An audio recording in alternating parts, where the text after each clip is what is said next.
ऊस उत्पादकांची लूट करणाऱ्या साखर सम्राटांची मस्ती उतरा, राजू शेट्टी।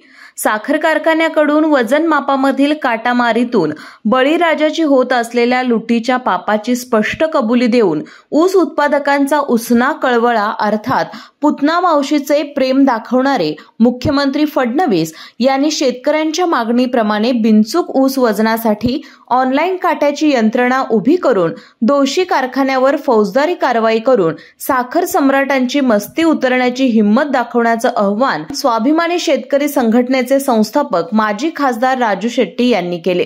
कारखान्यांचे बेकायदेशीर अवास्तव खर्च यामुळे यापूर्वीच्या साखरेच्या दराबरोबर मिळणारा ऊस दर मिळत नसल्यामुळे शेतकऱ्यांमध्ये प्रचंड असंतोष आहे।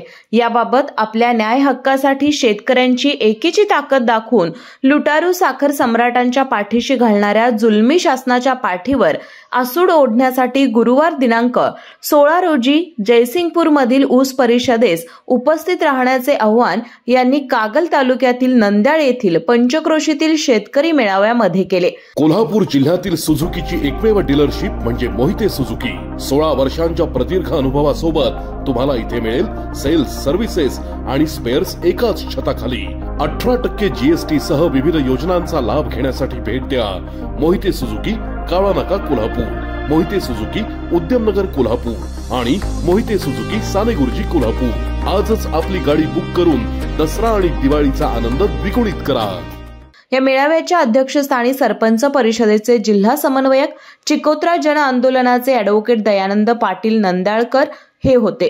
यावेळी राजेंद्र गाड्यांवार, अजित पवार, बाळासो पाटील तसेच तानाजी मगदूम, पंढरीनाथ पाटील, प्रदीप करडे, दिलीप पाटील, प्राध्यापक प्रथमेश बलुगडे, अमर अस्वले, शिवाजी पाटील, पांडुरंग चौगुले, शिवाजी कासोटे, रानोजी गोधडे यांच्यासह पंचक्रोशीतील ऊस उत्पादक शेतकरी हजर होते। केके न्यूज साठी कागलहून ओंकार पोतदार।